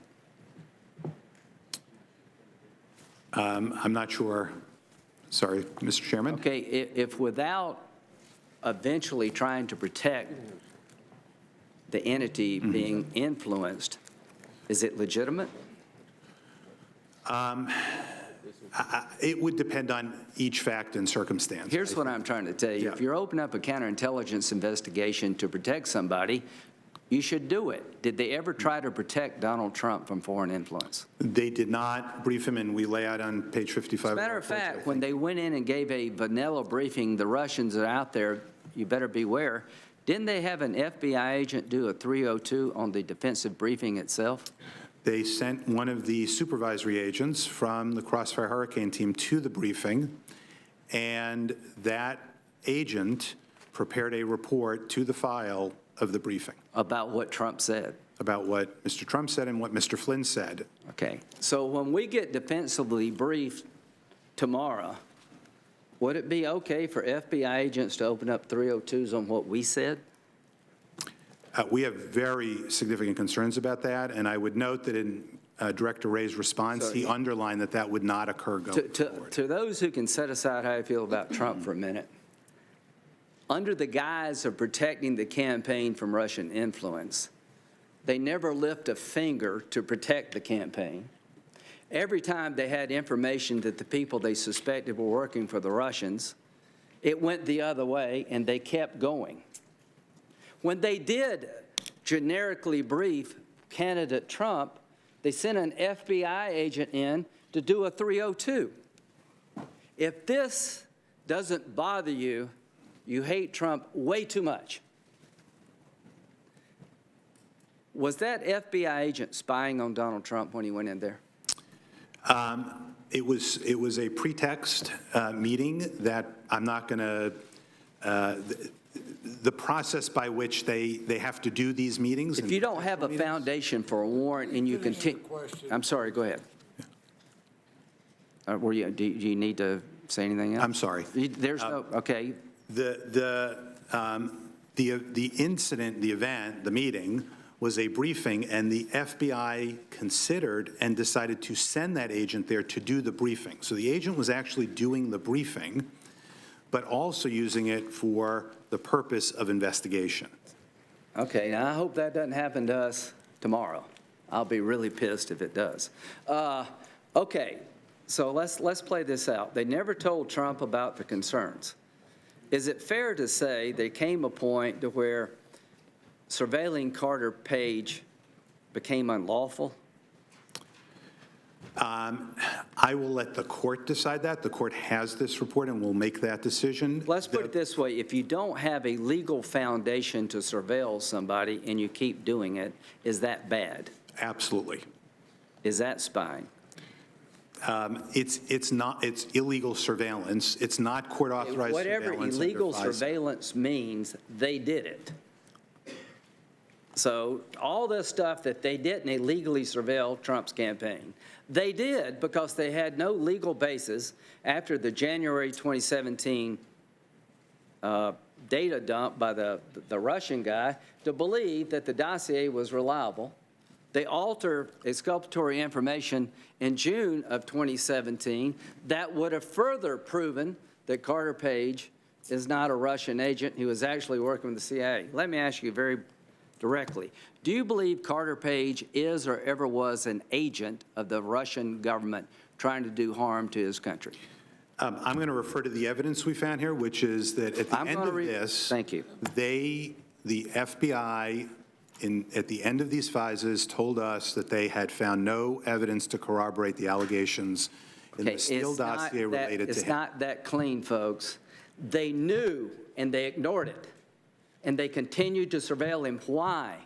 Why did they doctor the email? The people who continued getting warrants after they knew it wasn't legitimate had a bias that reeked. How this thing was opened, I don't know, but I can tell you Mr. Durham has a different view. I respect your view that they may have been a lawful predicate, giving them every benefit of the doubt, but one of the people pushing this was Peter Strzok from day one. So, ladies and gentlemen, we have a task at hand here to make sure this never happens again, to hold people accountable, change our laws, save the FISA court if we can, and I hope this chapter in American history is never repeated. And finally, if you report that this 434-page report says lawful investigation with a few irregularities, you're doing a great disservice to the American people. Thank you very much. Thank you, Mr. Chairman. As we spoke, Inspector General, you pointed out your office spent 19 months and interviewed 100 witnesses, and your report concluded that the FBI had an adequate predicate reason to open the investigation on the Trump campaign ties with Russia. Could you quickly define that predicate? Yeah, so the predicate here was the information that the FBI got at the end of July from the friendly foreign government that reflected a meeting that the friendly foreign government had with Mr. Papadopoulos in May. Who was the friendly government? We don't mention that in the report, so I'm going to stick Is to that what we have. classified? That is, my understanding is still classified, but Thank you. as I sit here, I am only going to speak to what's in our report. Okay, go ahead. And as I mentioned in my statement, the comment was that Mr. Papadopoulos had made a suggestion that there had been a suggestion to the Trump campaign that the Russian government could provide information that would be damaging to candidate Clinton and then President Obama. So your report states that you didn't find documentary or testimonial evidence that political bias or improper motivation played a role. That's correct. Thank you. And you didn't find a deep state conspiracy against candidate or President Trump. So, as to the opening, we found no bias, no testimonial documentary evidence on that. And no rationale for a deep state that. We looked at Mr. Priestap, as I noted, was the decision maker, and we did not find any evidence in his emails or texts of having engaged in any bias or having any bias. FBI Director Wray provided a written response to your report, accepting all of your findings. And these include the key finding that there was, quote, an authorized purpose and actual factual predication for the investigation. By contrast, Attorney General Barr expressed his doubt about the legitimacy of the FBI's investigation in press statements. Did Attorney General Barr provide any evidence that caused you to alter this key finding that the FBI investigation had an adequate predicate? No, we stand by our finding. Thank you. During your investigation, Attorney General Barr stated his belief that, quote, spying on the Trump campaign did occur, end quote. And as you said, your investigation found no evidence that the FBI placed any confidential source within the Trump campaign or tasked any confidential source to report on the Trump campaign. That's correct, right? That's correct. And further, no evidence that political bias or improper motivations influenced the decision to use confidential sources as part of the investigation. That's correct. Did your office ask Attorney General Barr and U.S. Attorney John Durham to share whatever evidence they had that might be relevant to your investigation? We asked Mr. Durham to do that. And what about Attorney General Barr? And Attorney General Barr. Thank you. So nothing they could provide altered your office's conclusion that the FBI did not place spies in the Trump campaign? None of the discussions changed our findings here. Thank you. In a press statement issued Monday, U.S. Attorney John Durham, tasked by Attorney General Barr to also investigate the origins of the Russia investigation, stated, and I quote, "Last month, we advised the IG that we do not agree with some of the report's conclusions as to predication and how the FBI case was opened." What's your reaction to that? Well, I was surprised by the statement. I didn't necessarily know it was going to be released on Monday. We did meet with Mr. Durham, as I mentioned. We provided him with a copy of the report, as we did others, through our factual accuracy review process. We met with him in November. With regard to that, we did discuss the opening issue. He said he did not necessarily agree with our conclusion about the opening of a full counterintelligence investigation, which is what this was. But there is also an investigative means by which the FBI can move forward with an investigation. It's called a preliminary investigation. So there are two types of investigations, full and preliminary. They opened a full here.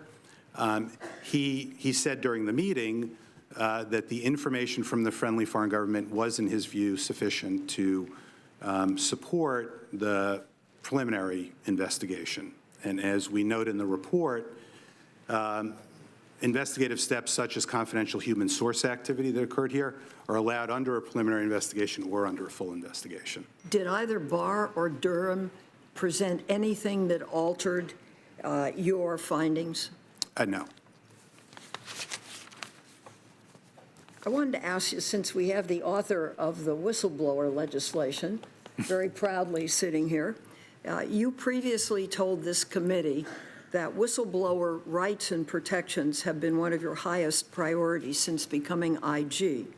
As you know, there have been calls for the Ukraine whistleblower to be identified publicly, even though that person was not a direct witness to the events. So what is your view? Should the Ukraine whistleblower's confidentiality be breached and that person identified publicly? And why not? So whistleblower protections have been one of my highest priorities. I've appreciated working with all the members of the committee, obviously particularly Senator Grassley.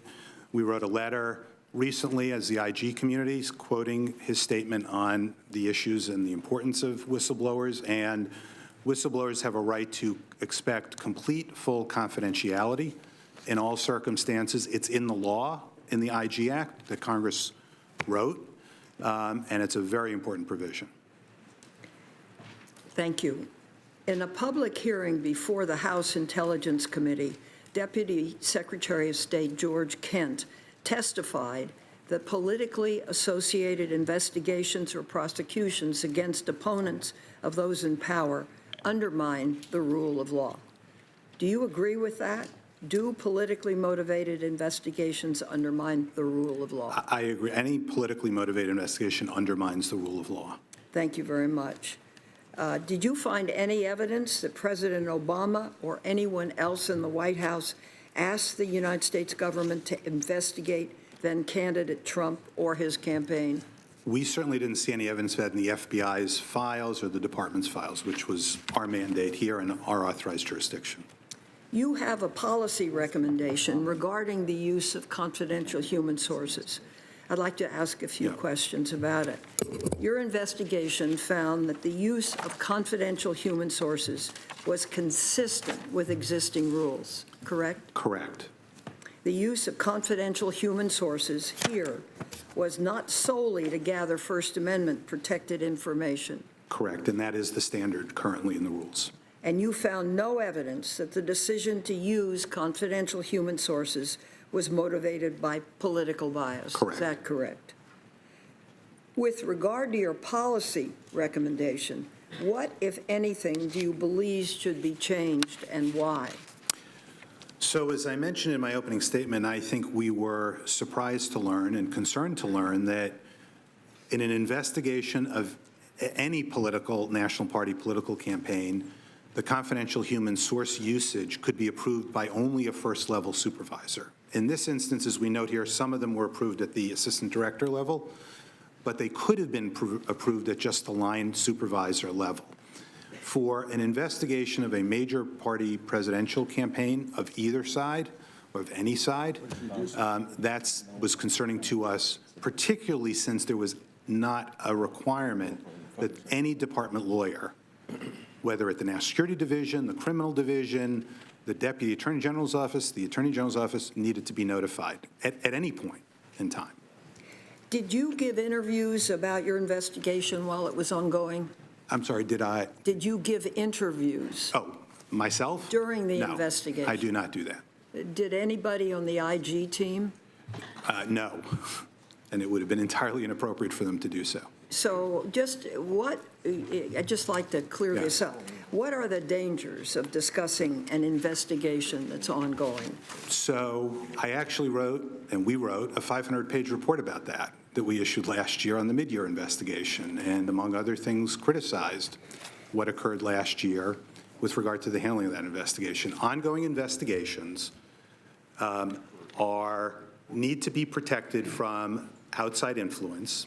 You don't know as an investigator, or you shouldn't conclude as an investigator until you are done with the investigation. You shouldn't be reaching your conclusions until that point. And so giving preliminary ideas, advice, guidance, statements can be misleading, and you should not be reaching final conclusions until you get to the end of the investigation. There is a lot of misimpression about two people, Strzok and Page. So I want to ask this question. For the last 2 years, President Trump has relentlessly attacked former FBI officials as a way to undermine the investigation. For example, the president tweeted that, and I quote, "How can the Rickett witch hunt proceed when it was started, influenced and worked on by Peter Strzok and Lisa Page, who exchanged text messages critical of candidate Trump? Your investigation found that while Lisa Page attended some of the discussions regarding the opening of the investigations, she did not play a role in the decision to open Crossfire Hurricane. You also found that while Strzok was directly involved in the decisions to open Crossfire Hurricane, he was not the sole or even the highest level decision maker to any of those matters. That decision, as I understand it, was made by FBI Assistant Director Priestap, as you have indicated, and by consensus after multiple days of discussions of meetings. Most importantly, you found that the decision had a proper factual basis and that there is no evidence that, quote, political bias or improper motivation influenced it. So, based on your investigation, personal political views expressed in text messages did not motivate the opening of the investigation of ties between Trump campaign advisors and Russia. Is that correct? That's correct. Ultimately, we concluded that those text messages, which we found last year were entirely inappropriate, didn't ultimately play the role in Mr. Priestap's decision to open the investigation. Thank you. So your investigation also uncovered text messages between other FBI employees expressing support for candidate and President Trump, correct? That's correct. So FBI employees held personal political views that were both favorable and unfavorable toward the candidate at that time. That's correct. And as we note here, and we noted in last year's report, we did not find that text messages were inappropriate solely because people expressed a view as to which candidate they support or didn't support in an election. What concerned us with the text messages we outlined last year and reference again in this year's report as to certain individuals is the connection between their views and their work on the investigation. To conclude my questioning, what do you believe, with your long experience, are the most important points that this 400-plus page report brings forward? Well, I think there are several, as you might expect in a 400-plus page report. That's why I still have time. Yes. I think, as we outline in the executive summary, first, it was opened with the proper predicate, sufficient predication by a person, Mr. Priestap, who was not one of the text message persons and senior to those people. Third, that the confidential human source operations, while permitted by FBI policy, should cause everybody to give pause as to whether that policy is sufficient to provide accountability over decisions. And finally, that the FISA process here was not used appropriately, properly, and the rules were not followed. Well, that concludes my questioning. I just want to say thank you, and thank you to your staff. I'm very grateful to the Inspector General's office, year in, year out. Thank you. Thank you. Oh, I would yield the balance of my time to Senator Leahy. Yes, ma'am. We're going to have a vote at 12, and we will try to get through Senator Grassley and maybe Senator Leahy, and take a break for lunching, come back about 30 minutes after that. I think I'm going to take her remaining Sure, 5 minutes now. Absolutely. Not what you're saying about FISA is, as Senator Graham pointed out earlier, Senator Lee and I have worked on trying to put in some protections in FISA, the USA Freedom Act and so on. But He gets 5. the FBI accepted all of your findings, is that correct? That's correct. And that includes where you have raised questions about the use of FISA. Correct. Of the 5 investigations you reviewed, the only application for a FISA warrant was with respect to Carter Page, is that correct? That's correct. Out of the 5. The 17 errors affecting the Carter Page FISA application came after and thus did not impact the launch of the broader Russia investigation, which became the special counsel's investigation. Am I correct in that? That's correct. Those occurred in October and later, So it was not. not in August when the matter was opened. Now, so that came after Or in the July. special investigation came after. In the Mueller report, how many pages did the Mueller report refer to Carter Page? I don't recall the exact number, but it wasn't a large number. Well, I do know, 'cause I read it. It was 7 pages. That was out of 448 pages, so barely mentioned. I'm not trying to minimize FBI's mistakes here, but keep it in context.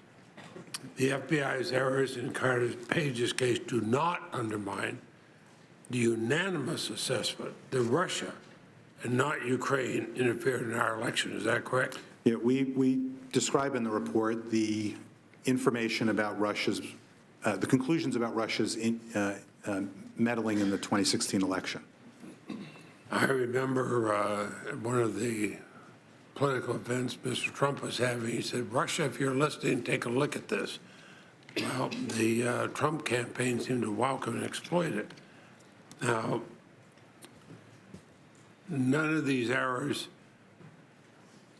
and correct me if I'm wrong, minimize the legitimacy of the dozens of indictments and convictions that resulted from the special counsel's Russia investigation. Is that correct? We make very clear here that the errors and serious problems we identify are concerning the Carter Page FISA and the people in that chain of command. We don't make any findings as to any other parts of Crossfire Hurricane, which was a far broader investigation.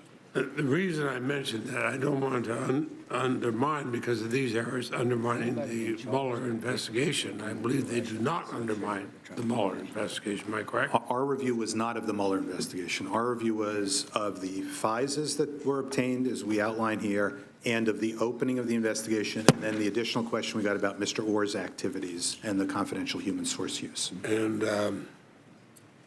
And you found, you did 19-month interview. Is it correct that you found no evidence that the investigation was motivated by anti-Trump or political bias? Is that correct?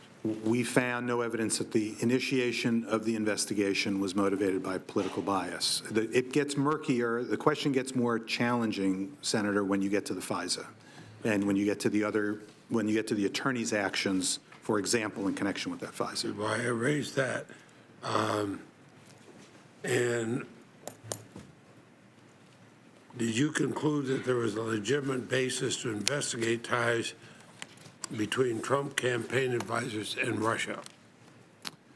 We concluded that the FBI had the predication to open it on July 31 and the subsequent subfiles that they opened about 10 days later or so. And some of that came from, without naming the trusted foreign ally. Correct. The information came from the friendly foreign government. Yeah. And did you find that the FBI complied with and even exceeded current department rules on who can authorize an investigation, who has to be notified? They followed all the rules with regard to that. Does it refute the claims made by some that there's a deep state involved? It finds that it was a properly predicated investigation based on the rules at the FBI. And did you find anything where the FBI had planted spies in Mr. Trump's campaign? We found no use of confidential human sources and placing them in the campaign or trying to put them in the campaign. Okay, well, I've used up the 5 minutes that were left, and You'll get your 10 minutes. I've taken her Yeah, thank remaining you. 5 minutes. I just want to let Senator Grassley go. Sure. Thank you. Has anybody been prosecuted or charged with any of this Russian investigation? I'm sorry, on this matter that I'm Yeah. handling, no one that I'm aware of. Okay. Following up on a question that Senator Feinstein asked, did the Obama administration or President Obama himself is what the one I'm interested in, know about the counterintelligence investigation? I don't know the answer to that definitively. Our authority was over the FBI and to look at the FBI and the department activities. In January 2018, Chairman Graham and I wrote to the FBI and the department referring Christopher Steele for investigation of potentially lying to the FBI. We told the FBI, the department, that what the FBI told the court about Steele's media contacts didn't match with what he told the British court. Four questions in regard to that. Did the FBI ever ask Steele whether he was a source for the September 2016 Yahoo News article that cited Western intelligence sources, quote unquote? If not, why not? They did not ask that question, despite having the opportunity to do so. And we got a variety of explanations, including that as to some of these issues, that they didn't want to offend him or jeopardize their relationship with him. Question 2, on October the 11th draft of the FISA application stating FBI believes Steele was the source for the Yahoo News article, but it was taken out in the October 14th draft. Why did the FBI originally say Steele was the source? And what factual basis did the FBI have to change that and tell the court that Steele was not a source?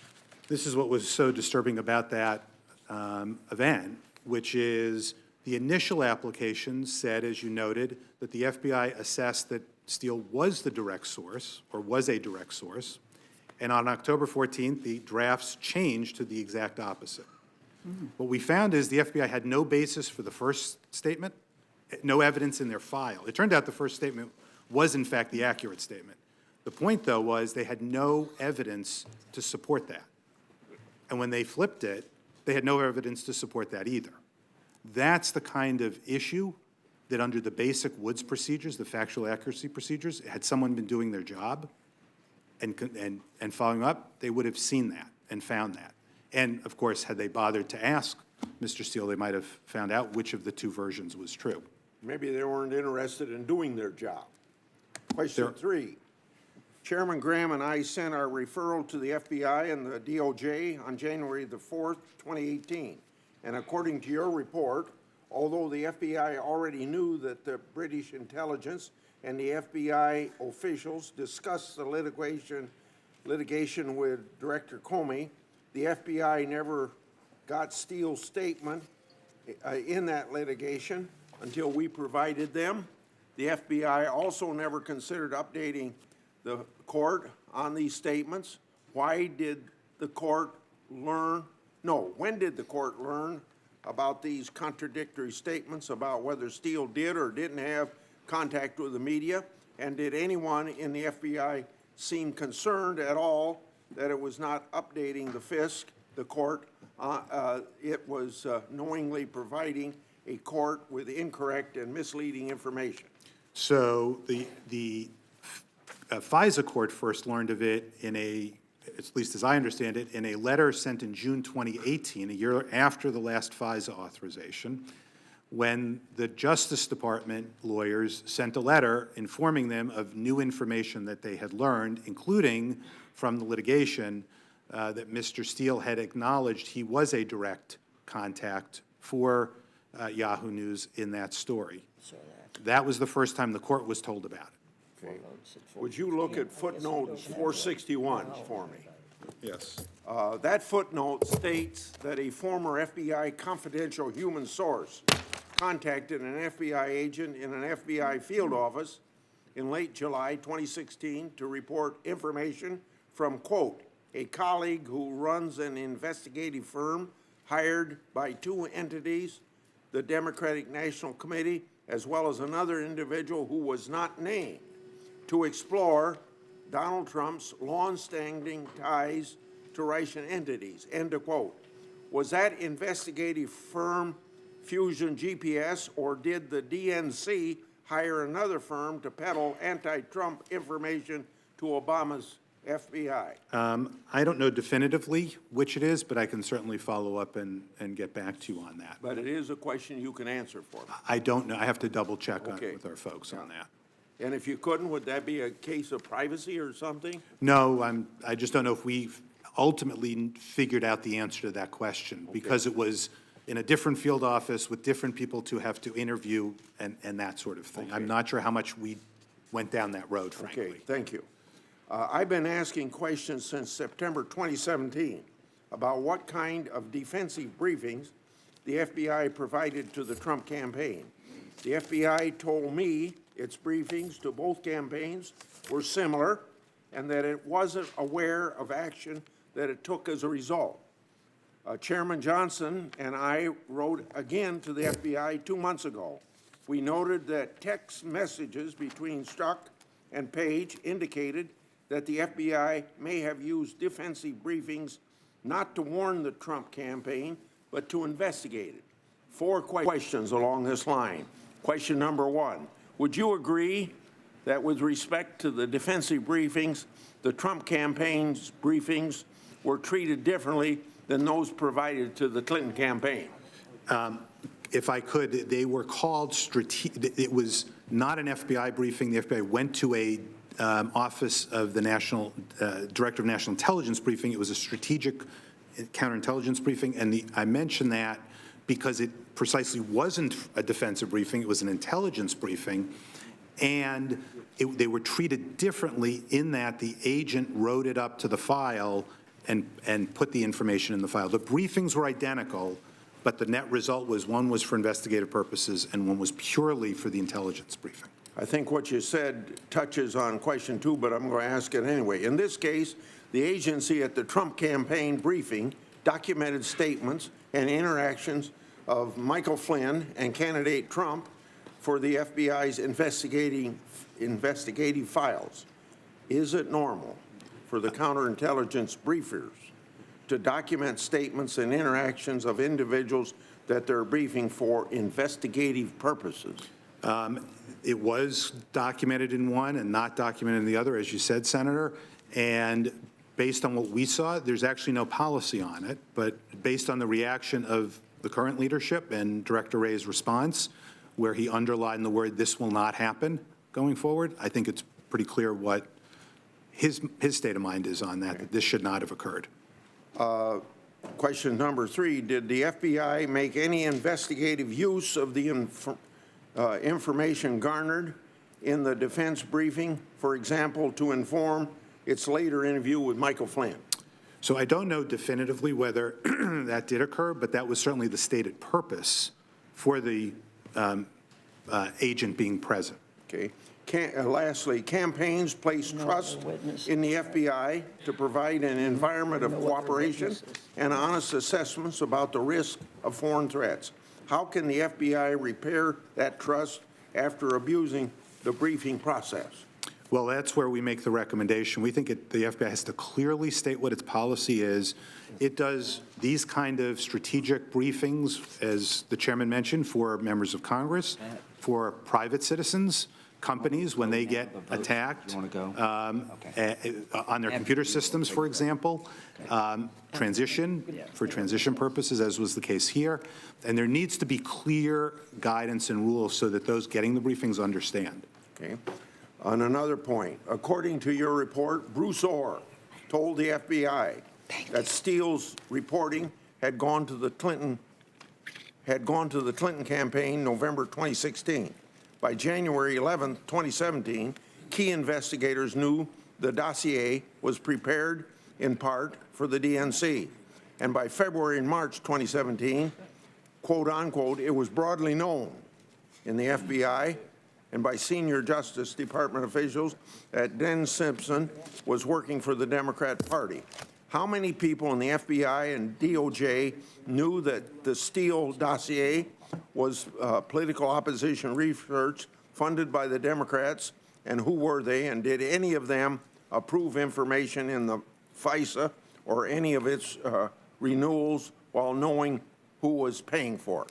So on the FBI side, as we lay out in the report, it's page 258 forward, there were a number of people who knew. It's challenging, getting back to the chairman's question, to know precisely what was known at the very highest levels of the FBI and when, the director, deputy director levels, because of the lack of any, direct record of entire briefings. But there certainly was much information, as we lay out here, known at the FBI. At the Justice Department, much of that information was not known. In fact, one of the concerns we note in the information about what Mr. Orr did is Mr. Orr was passing along this information from Mr. Steele to the FBI. That information was not then being given back by the FBI to the Justice Department. So the colleagues of Mr. Orr's at the Justice Department were approving and reviewing these files didn't know that their colleague had passed along that information to the FBI. Thank you. We'll go with Senator Lee, then we'll break for lunch and come back at 1 o'clock, and we'll go vote. Okay? Thank you. Mr. Howard, it's good to see you again, and I've read an awful lot of IG reports in my years here. Am I correct that when the Justice Department or a component disagrees with or has comments about filing an IG report, the general practice is to provide you with a written response to publish along with your report? Is that correct? That's correct, and we would always include that in our appendix to our reports. And my staff looked at 797 Inspector General reports filed since your tenure began. They found only 36 reports where the Justice Department or component contested one or more. How many IG reports under your name involved the Justice Department arguing that in fact it committed more misconduct than your investigation uncovered? I don't recall that happening before. I tell you right now, none. And that's why I found it very unusual that Attorney General Barr didn't send you anything to go in the report. He just went to the television cameras to talk about it. There is a lot about the personal text messages involved in your 2018 report involving an FBI lawyer and an agent involved in these investigations, personal animus toward President Trump. You also, didn't you, in your investigation, find pro-Trump, favorable Trump text messages from agents who worked on the Russia investigation, including one that was an expletive-ridden exchange where the agents were enthusiastically talking about Trump's election and their desire to investigate the Clinton Foundation under President Trump. That you found that too, didn't you? That's correct. That's in the report.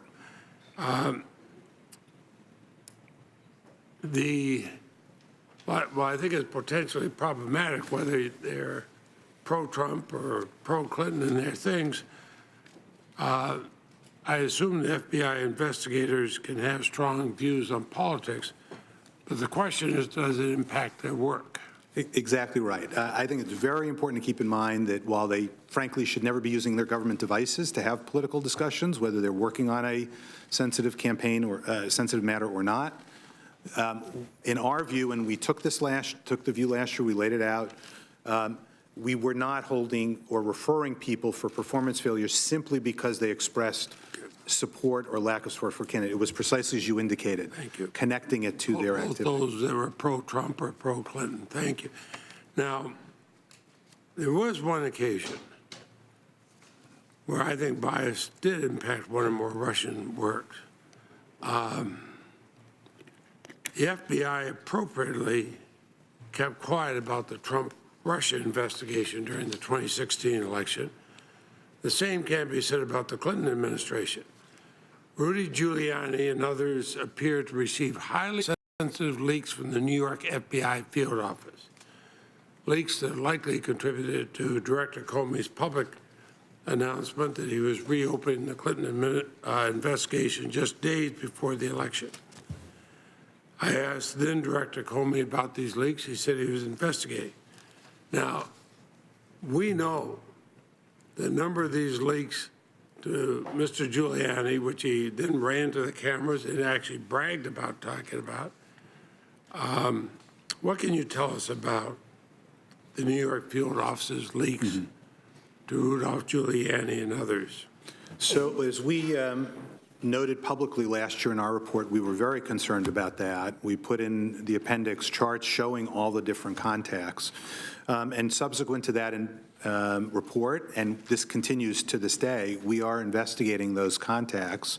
We've issued a couple of public summaries so far about people we found violated FBI policy. We have other investigations ongoing that when we conclude it, we will also post summaries of. It's what's proving to be very hard is to prove the actual substance of the communications between the agents and the reporters or the individuals, as you might guess, but we can prove the contacts, and under FBI policy, you need authorization if you're going to disclose information and have certain contacts. Thank you. One of your central findings is that the FBI's investigation into Russian ties to the Trump campaign was not influenced by political bias. Is that correct? The opening of the investigation we found was not connected to any of the biased texts that we identified. Well, now there's an elephant in the room, maybe a herd of them. At the president's direction, the Attorney General has been combing Europe to find any support for fringe theories to cast doubts on the Russia investigation. I'm not clear what legitimate law enforcement purposes serves. How do we know that politics is not driving the Barr-Durham investigation? I'm not sure how anybody knows what you don't know, or unless you do an investigation or you review it or somebody looks through, as we did, for example, here, 1 million records in an exhaustive effort. But you would agree that Justice Department investigations have to be free of improper political motivation? Absolutely, 1,000%. I did public corruption investigations. I ran the public corruption unit in the Southern District of New York. You had to be straight down the yellow line in the middle of the road on anything you touched. Does it concern you the Attorney General is running around Europe to find any kind of theories that might cast doubt on the Russian investigation? I think you have to ask the Attorney General about those meetings. I don't know what those meetings were about, and obviously haven't done any investigating. I am concerned because you did not follow the procedure normally if they have a question or a disagreement with the Inspector General's report by letting you know before the report comes out so you can include and would include any disagreement. Instead, just went to the press with it. I think about when Glenn Fine investigated the politically motivated firing of 9 U.S. attorneys during the Bush administration. He said that department leaders abdicated their responsibility to ensure that prosecutorial decisions would be based on the law, the evidence, and department policy, not political pressure. In this case, for the first time, questions were not sent to you by the Attorney General, but instead given to the press. Is that correct? In your experience? I don't know of another situation where we didn't get those attached in our appendix to our report. Thank you, Mr. Chairman. Thank you, Senator Lee. And thank you for your comments about Senator Lee and myself. Absolutely. We will adjourn, recess until 1 o'clock.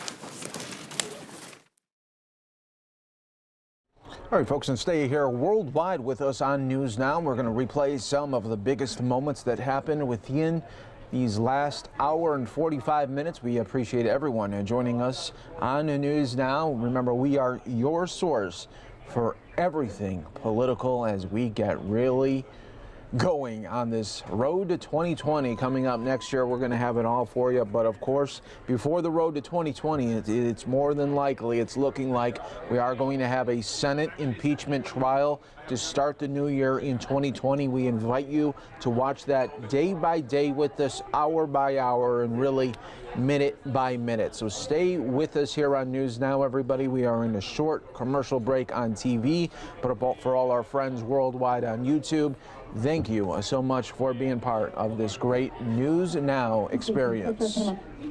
We always appreciate you guys worldwide here on News Now. Thank you again. I'm your host, Mike Page. Always great to be here with you. If you haven't already done so, hit that subscribe button. That way you can always be alerted when we are live and worldwide for you right here. And follow me on Twitter at Mike Page Fox 10. I'll share that handle with you in just a moment, everyone. Worldwide on News Now.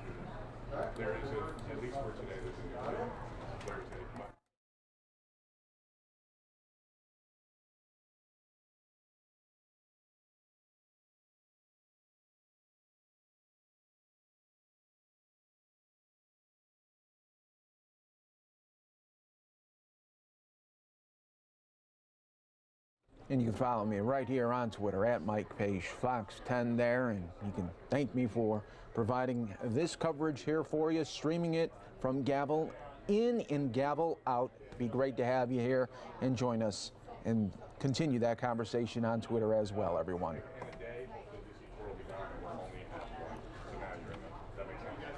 And welcome back, everyone, here to News Now, a very special show for you today as we are featuring this Senate hearing that is really taking the country by storm right now. We have more than 30,000 of you watching on YouTube as well. And thanks to everyone watching, of course, on Fox 10 Extra. We do it every day, Monday through Friday, 10 a.m. to noon, right on this channel. So thank you for joining us here. While this hearing is in a break right now, let's show you some of the big highlights from the last hour here on News Now. This investigation is designed to protect Americans from foreign influence.